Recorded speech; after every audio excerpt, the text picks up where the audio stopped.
Kiddushin Daf Kavav Amud Aleph, the soul of a transaction. Smichut Da'at, וגילוי Da'at. So we learned yesterday we're involved in this area of kinyanim, the moment of transaction, the relationship between a person and the objects he or she owns. And we understood the essence of kinyanim with that statement of Reb Shimon Shkop, that gidrei kinyanim hu la'achalifu lechadesh koach hashlita shel ha'adam al ha'chefetz. That the purpose of kinyanim, the definition of kinyanim, is to exchange and renew the power of ownership. Not quite shlita, as we said, is not just ownership, but it's the power of mastery of a human being on the objects around him. And we learned using the Reb Shimshon Raphael Hirsch yesterday that this is a wonderful idea because kinyan separates the ideas of ownership and possession. That you can own something that you don't have physical possession of. And if that's the case, it's very important to define kinyan. If ownership and possession were the same thing, then it's easy to define kinyan. It's yours when it's in your possession. If it's in your possession, it's yours. If it's not in your possession, it isn't.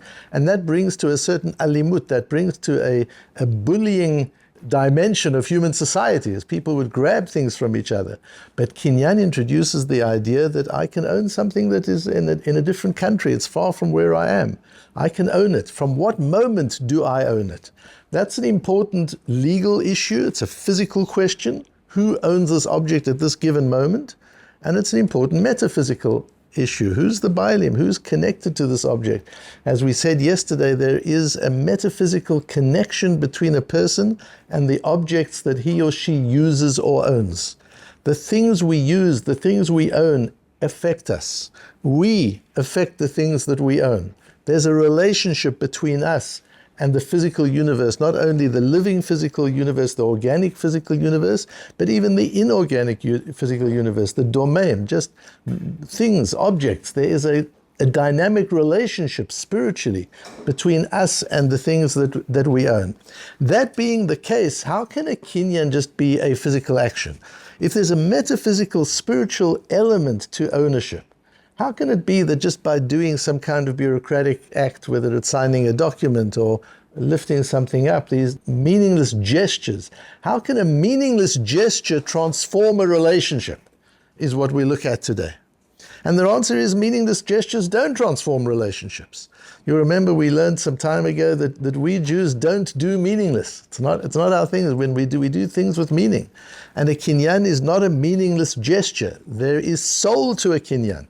And we'll understand the soul. In today's learning, we'll understand what do we mean by the soul of a kinyan. In so doing, we'll be introduced to the idea of smichut da'at and וגילוי da'at, which is the Chazal, the Gemara, the Torah's ability to get deep into the psyche of the transactor and to understand what he's thinking and feeling at that moment. So we learnt about various different kinyanim yesterday, and the Gemara yesterday. We didn't go through that Gemara in the Matmonim, but even how do you acquire an elephant? You can't pick him up, you can't move him. What do you do with him? And we had all sorts of different discussions. Today on Daf Chavav, we're learning about immovable property. An elephant, the Gemara gives us ways that you can get an elephant to move, but what do you do with a field, a house?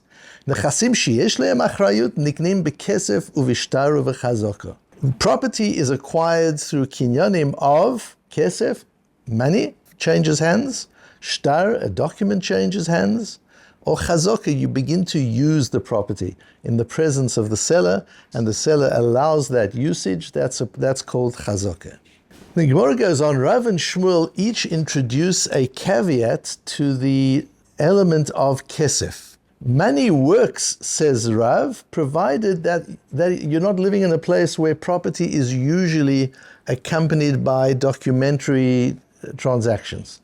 Like in our society, there's a documentary transaction for every property transaction. So it's a kesef alone is not enough for a kinyan. You need to actually write the document and hand over the document as well. Although the Mishnah says it can be any one of them, there are situations, says Rav, where kesef alone, money alone, is not sufficient to be koineh a piece of property. Shmuel says, Lo kanad sheyitain lo damim, never, in a sale, never is a shtar sufficient. You always have to pay money as well. The document alone is not sufficient. So Rav says sometimes money alone is not sufficient. Shmuel, and we're going to focus on Shmuel, says a document isn't sufficient. Although the Mishnah says, Niknin bishtar, you can acquire property with a document, says Shmuel, that's talking about gifting a property. But if you're selling property, there's got to be payment. Why, says Rashi? On the first one, Rav says, Rashi introduces us to the idea of smichut da'at.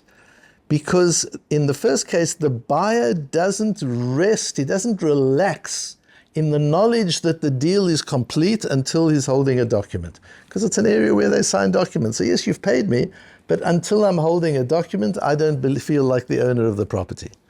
And then further on in Shmuel,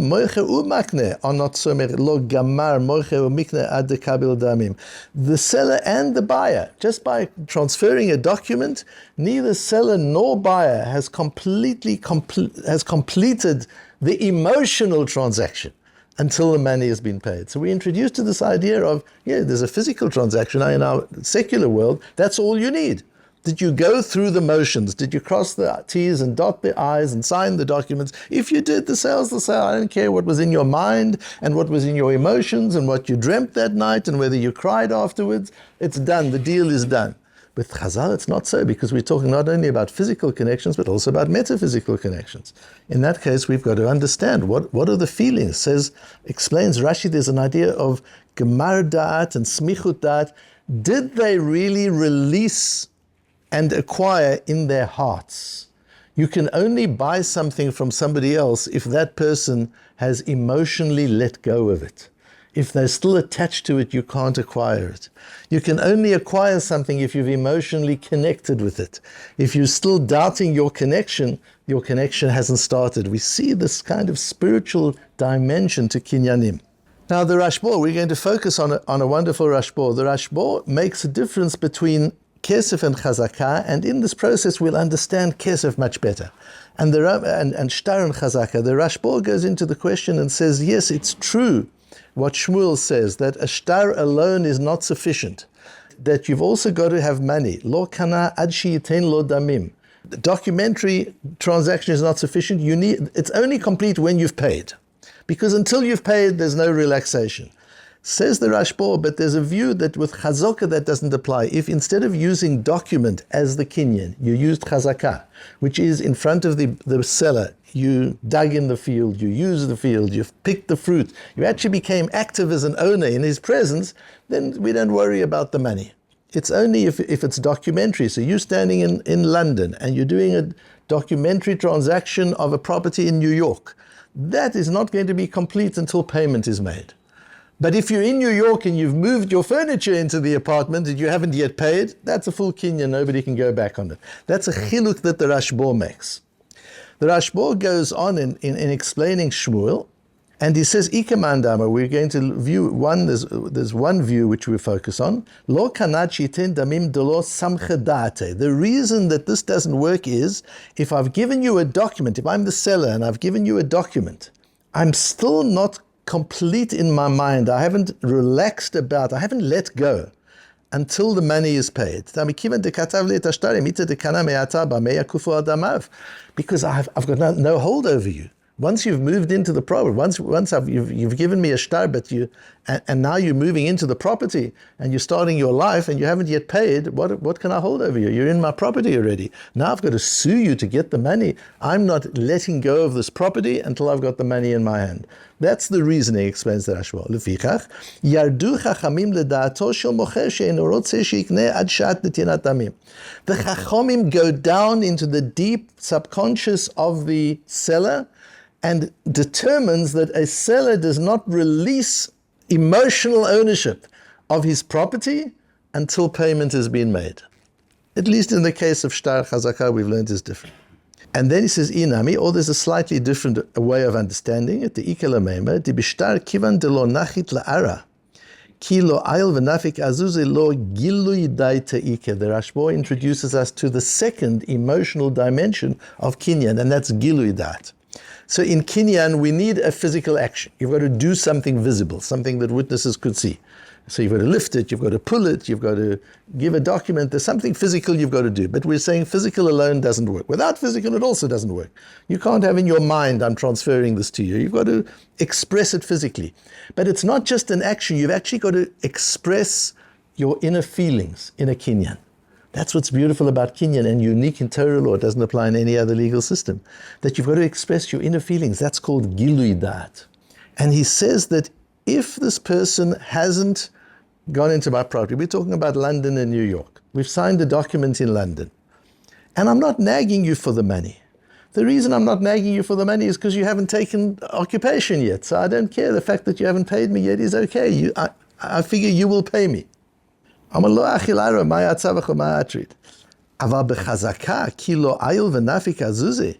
if you have actually occupied the apartment in New York, and I'm your neighbor, I see you walking in every day, and I don't ask you for the money. I say good morning to you every day. How's the apartment? How's life? Have you moved in well? Are you settling in? Anything I can do to help? But I haven't paid the money yet. Clearly, I'm not worried about the money. I've let go already. The money will come. So where there's chazakah, if chazakah is accompanied by not nagging for the money, says the Rashbo, that is a gilui dat. That is a revelation, a physical manifestation of an inner emotion, which is, I've given up, I've handed it over, I've emotionally withdrawn from the apartment. It's yours even though you haven't paid. But if we're in London, the fact that I'm not nagging you for the money is no sign that I've given up and that the money is not important to me and that I've already let go of the apartment, because I've kind of still got the keys. You haven't moved in, so I'm not so worried. You'll know that if you have to move in, if you want to move in, you're going to pay, so I'm okay with that. But once you've moved in, it's different. אבל אכיל ערי וזה נראה נכון. וכן במשיכת מטלטלין, the same applies with משיכה. If I'm selling you my watch and you lift up the watch and you take the watch away and I don't complain about payment, clearly I'm not worried about payment. You put the watch in your pocket already. But if I'm complaining about it, then clearly I haven't made a kinyan yet. So this idea is really important of, even when I've done the physical transaction, there are times when, unless I've been paid, I haven't let go. So what is the money transaction? I understand chazakah. I go into the property and I work the property. That's a kinyan. I'm working in the property. I'm handling the object that I'm buying. So that's my ownership. I even understand shtar. This is a document you can use for evidence. It's available. Everybody can see it. It says this field is mine. But if I just hand you money, and I don't even have to hand you all the money, I just have to hand you a deposit. And just to say, this is a deposit for the property, it's the kinyan, I want to acquire it with this money, the same as under the chuppah, and the rest of the money will come. And I can just give you $10 for it. That's a kinyan. What's going on? What is the role of kesef? And there are times when the other kinyanim, which seems so strong, because a document is clearly written, surely a document is strong. No, Shmuel, even a document doesn't work unless there's payment. You've got to have payment as well. Why? What does payment do? So what we understand here is that if it's important that the seller has to let go, again, a transaction is, it was mine, it's now yours. This has legal ramifications, it has physical ramifications, and it has spiritual ramifications. If it has spiritual ramifications and legal for that matter, I've really got to have let go of it so that you can acquire it. Letting go is not an easy thing. We've had shiurim before on letting go of things, letting go of emotions. Here we're talking about letting go of a physical thing. It's not easy for us to let go. That's why our houses are cluttered with all the junk we never use, because we can't throw it out. We can't even give it away. It's hard to let go of things. Certainly a property. Are we sure they've let go? That's what we're going in. Are we sure the sellers let go? Sometimes we're not sure. But there's a document he signed. Everybody was standing there. But he hasn't been paid. But they agreed. But he hasn't been paid. What does payment do? You see, sometimes to let go, sometimes we can just let go easily. We get to a position, it's time to let this go, throw this out. It's time to let my child go, to let them get married. But there's a time when we can't. We need to be enticed to let go. And that's what kesef does. Okay, you've paid me, you've compensated me, so I'm fine. I'm letting go of the field, but I've got the money. So sometimes we can let go unilaterally, and sometimes we need to be enticed to let go. And that idea of being enticed to let go is important. We have it even if I come to you for dinner. You're letting go of the food you're feeding me. You're giving it to me. I need to be giving something to you too. You're not inviting me to dinner as an act of charity. You're inviting me to dinner as an act of companionship and friendship. So I've got to invest in that relationship so that you feel it's worthwhile. Otherwise, people have the most terrible feeling of being exploited and taken advantage of and robbed of stuff. That's what it feels like. If somebody takes something from you without giving anything back, you feel robbed. That's the role of kesef in transaction. Kesef entices you into emotionally letting go because you're not being robbed, you're being paid. A person works for a balabos, he doesn't feel exploited because he's being paid. If he's being underpaid, he does feel exploited. That's the role of kesef, is to compensate a person to let go of the work I've given you and not be claiming anything, to let go of the money I'm paying you as an employer because you're doing work for me. That's what transaction is. Transaction facilitates the transfer of labor and capital and objects by one person letting go so that the other person can move into his or her place. So this idea is important. Let's go back to what we discovered yesterday, that Melchizedek told us about the ideas of kinyanim in saying, Lekel elyon koneh shamayim va'aretz. Hashem is koneh. Hashem has acquired the world. And what kinyan means over there is, kinyan is he's invested in the world. He's the creator of the world. The greatest kinyan is to create something. And that's an important idea, by the way, as an aside, in intellectual property. Yes, intellectual property belongs to the person who created it. I know in today's world we've kind of abandoned ownership of intellectual property, but it's not so simple. If you've created something, that's yours. And now you've got to work out how do you transfer it. Now you get onto transactions. But the initiation of ownership, the Rishonim say, is in kinyan, is bria, is to create something. Hashem created the world, it's His. So how can we use it? How can we make use of it? Hashem created the world. Where has He given us the right to use it? Says the Gemara in Brachos, you remember, Rav Yehuda in the name of Shmuel, the same Shmuel we're learning over here. If you don't say a bracha, you are robbing the Ribono Shel Olam. You're taking from something He hasn't given you permission to take. Rav Levi says, in fact, it says that everything belongs to Hashem, but it also says, we have to entice Hashem to let go as well. Hashem says, I'll give it to you. You can use it. But what are you giving me back? I've got to let go of my beautiful world so that you can consume it.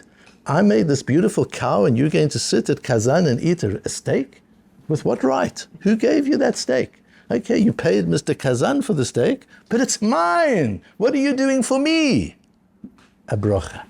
The Gemara says in Kabbalah, when you make a bracha, you're giving Hashem koach. You're infusing energy into Hashem kibiyachol. Hashem says, give me some energy so that I can release it willingly and have pleasure out of your consumption of this world and find joy in that. That's something we need to know, that we have to entice even the Ribono Shel Olam to let go of His beautiful world so that we can consume it. We have to entice one another to let go of the things we take from them so that they can enjoy the transaction. As a buyer, we need to entice the seller. Sometimes there's enough of a relationship, it doesn't need enticing. There's a chazakah. If I'm living next to him and he sees me move my furniture in and he doesn't ask for the money, I can assume he doesn't need enticement. He is let go. But if you don't have that gilui da'at, as the Rashba says, if the individual has not revealed the fact that he has let go emotionally, you can't make that assumption.